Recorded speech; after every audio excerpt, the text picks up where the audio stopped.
जलन। ममता बहुत ही सीधी और प्यारी लड़की थी, वहीं सुनील एक सरल और आगे बढ़ने की सोच रखने वाला लड़का।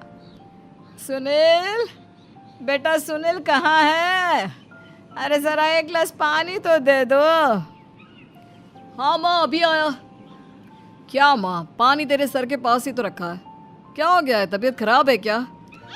अरे नहीं नहीं, वो उठने का मन ही नहीं कर रहा था तो देखा ही नहीं। वैसे क्या कर रहा है? यहाँ बैठना मेरे पास। माँ पढ़ रहा था। वो कहना नौकरी में तो वक्त नहीं मिलता, अब ऑफिस से घर आकर ही तो वक्त मिलता है। अच्छा अच्छा ठीक है, पढ़ ले जा बेटा। सुनील पढ़ लिख कर और आगे बढ़ना चाहता था, लेकिन माँ की तबीयत खराब देखकर सोचता है कि शादी ही कर ले। कब तक माँ का ख्याल वो अकेले रख पाएगा? तो एक दिन, माँ ये ममता है, मैंने इससे शादी कर ली है। तुम्हारी तबीयत भी ठीक नहीं रहती तो मैंने सोचा शादी कर लेता हूँ। घर संभालने वाली और तुम्हें संभालने वाली कोई आ जाएगी तो अच्छा रहेगा। माँ अचानक से सामने बहू देखकर हैरान रह जाती है। बेटा ये क्या बात होती है? न बैंड, न बाजा, न दहेज, न शगुन, ऐसे कैसे बहू आ गई? माँ तू तो जानती है मैं नौकरी के साथ पढ़ाई कर रहा हूँ, तो कहाँ से इतना पैसा बचा पाता कि धूमधाम से शादी करता। वैसे भी माँ, लोग तो आकर खाकर निकल जाएंगे, इसलिए बस वैसे ही। माँ जी, मैं आपका ख्याल रखूंगी। वैसे भी ये आगे की पढ़ाई कर रहे हैं, अच्छा कुछ कर गए तो सबके दिन फिर से अच्छे आ जाएंगे। सास को ममता की बात ठीक तो लगती है, लेकिन मन में कहीं ना कहीं लगता है कि कहीं बहू बेटे को लेकर फुर्र ना हो जाए और फिर तो वो रह जाएगी अकेली। बेटा देख, मेरा जो कुछ भी है वो सुनील ही है, और सुनील का भी अब इस दुनिया में मैं ही हूँ और कोई नहीं। क्या सुनील? बिल्कुल माँ, लेकिन आज से ममता भी मेरे जीवन का अहम हिस्सा है, जैसे तू है। सास को बड़ा बुरा लगता है कि उसकी सल्तनत में कोई और हिस्सेदार कैसे हो सकता है। कैसे कोई और उसके 30 साल के बेटे की जिंदगी में अचानक से आकर बराबर का हिस्सेदार बन सकता है। देख बहू, मैं भले थोड़ा बीमार रहती हूँ, लेकिन इसका मतलब यह नहीं कि घर की चीज़ों में मेरा कंट्रोल खत्म हो गया है। मैं आज भी इस घर की रानी हूँ, समझी? बेटा सोचता है कि ये माँ को अचानक से क्या हो गया। कल तक जो माँ कहती थी कि जिंदगी का कोई भरोसा नहीं, वो अचानक से जंग के मैदान की झांसी की रानी कैसे बन गई? माँ क्या हो गया है? सब ठीक है ना? अचानक कैसी बात कर रही हो? ममता का आज पहला दिन है, स्वागत करो उसका। आसपास की आंटियों को बुलाओ, नई दुल्हन की मुंह दिखाए करवाओ। खैर, सास होने का फर्ज निभाती है और बाद में एक सहेली के साथ बाहर निकल जाती है। क्यों नहीं बताया नहीं कि बेटे का ब्याह कर रही हो? वैसे तो सारा दिन हम ही में घुसी रहती हो। अरे मुझे भी तो अभी पता चला, यूं अचानक सर पर लेकर आ गया।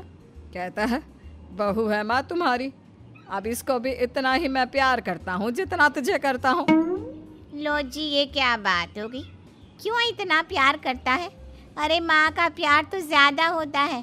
अब उसको तो कोई दूसरा पति मिल सकता है, लेकिन तुम ही बताओ, क्या माँ की ममता किसी और की हो सकती है? ना जी ना, बेटे को समझाओ ये बात। अरे क्या समझाऊं, मुझे तो खुद ही समझ में नहीं आ रहा कि क्या हो रहा है। जो बेटा कल तक माँ माँ करता था, अचानक से बीवी बीवी का राग आलाप रहा है। देखा, उसकी बीवी ना सुंदर और जवान है। सुंदरता के आगे तो एक से एक नहीं टिके, तो तेरा बेटा किस खेत की मूली है? सास को भी समझ में आ जाता है कि बहू की सुंदरता के आगे माँ का प्यार किसी काम का नहीं। उधर बीवी, ए जी, अम्मा जी सहेलियों को छोड़ने गई थी, अभी तक आई नहीं, हम देख आए क्या? अरे रहने दो ना, आ जाएंगी। कहाँ जाएगी, उनकी आदत है, एक बार जाती है तो पूरी पंचायत खत्म करके ही आती है। अच्छा ही है, खाना वाना खा कर गई होगी। छोड़ो ना, घूमेगी तो खाना पचेगा नहीं तो ऐसे ही खाट पकड़ लेगी। बहू भी शांत हो जाती है। उधर सास सोचती है कि आज थोड़ा देर से ही घर जाती हूँ, जब बेटा परेशान होकर ढूंढेगा तब मजा आएगा। बीवी को खुद ही पता चल जाएगा कि माँ के आगे उसकी दाल नहीं गलेगी। लेकिन वहीं दूसरी ओर घर पर, ए जी, माँ जी अभी भी नहीं आई, हमको तो घबराहट हो रही है कि क्या करें, जाकर पता करें किसी के घर। अच्छा, कहाँ जाओगी ये भी बता दो। पहला दिन है तुम्हारा इस घर में और एक ही दिन में मोहल्ला छानोगी क्या? हाँ, तो आप भी तो नहीं जा रहे हैं ना, हमको फिक्र हो रही है। अरे यार, ये रोज का है अम्मा का, खाओ और सो जाओ। बस फिर क्या था। बेटा बहू खाना खाते हैं और कमरे में सोने चले जाते हैं। उधर जब सास को कोई देखने नहीं आता तो वो हार कर घर आ जाती है, जहाँ वो देखती है कि सारे घर की लाइट्स बंद है। सास को गुस्सा आता है। बहू, ममता बहू कहाँ हो? लेकिन सारे दिन की थकी बहू को ऐसी नींद आती है जैसे किसी ने भांग की गोली खिला दी हो। वो तो नहीं उठती। उठकर आ जाता है बेटा। अरे क्या बात है अम्मा, काहे चिल्ला रही हो? अरे सो जाओ ना, सुबह की थकी है बहू, वो सो रही है। जोर से बोलोगी तो नींद खुल जाएगी उसकी। माँ को गुस्सा आ जाता है। फिलहाल तो सो जाती है, लेकिन मन ही मन ढेर सारा जहर बहू के लिए भरा होता है।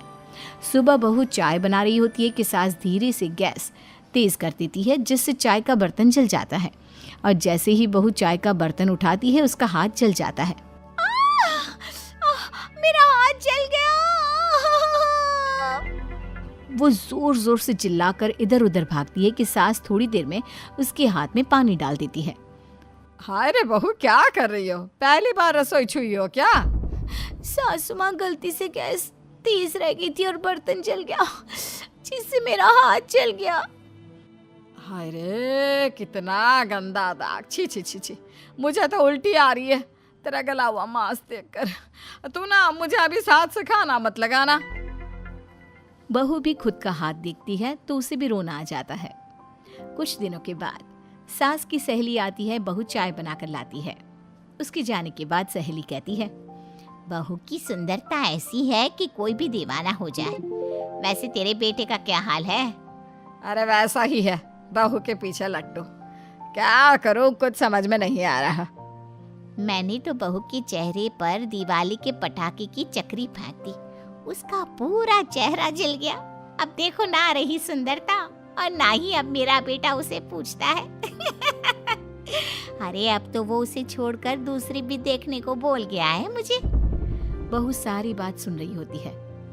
आंटी एक बात बताइए, क्या भरोसा है कि दूसरी सही आए और आपके अनुसार रहे? देखिए आंटी, मेरी सासू माँ को गलत बात सिखाने की जरूरत नहीं है।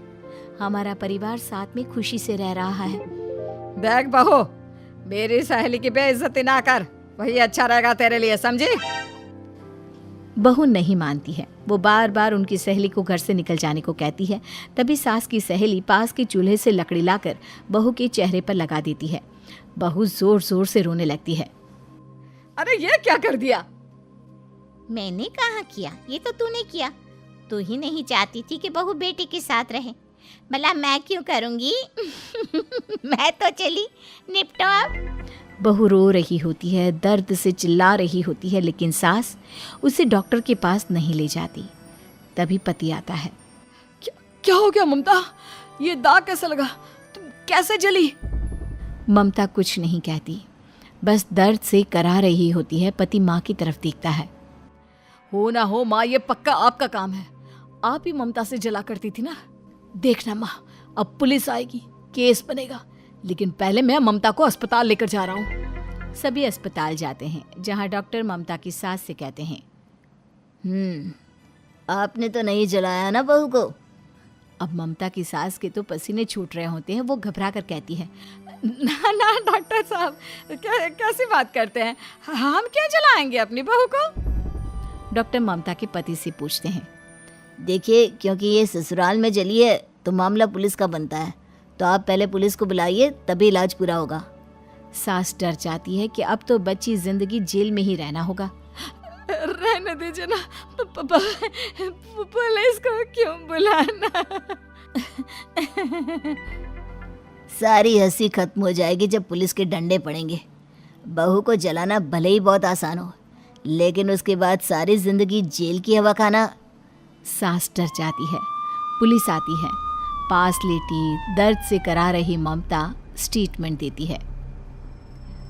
तो क्या हुआ था? कैसे जली आप? ममता पास खड़ी सास को देखती है। बेटी बताओ, कैसे जल गई तुम? ओए, काका का किरण वाली शाहरुख, चुप, बिल्कुल चुप। सास चुप। सभी इंतजार करते हैं कि ममता क्या बोलेगी। जी मैं खाना बना रही थी, लकड़ी उड़कर मेरे ऊपर गिर गई और मैं जल गई। सास बहू की बात सुनकर रोने लगती है। देखा माँ, कितनी समझदार है ममता। ये चाहती तो, हाँ बेटा, ये चाहती तो मैं आज जेल में होती। मुझे माफ कर दे। मैं आगे से अभी कभी ऐसा नहीं करूंगी। बहू के साथ मिलकर रहूंगी। मुझे माफ कर दे।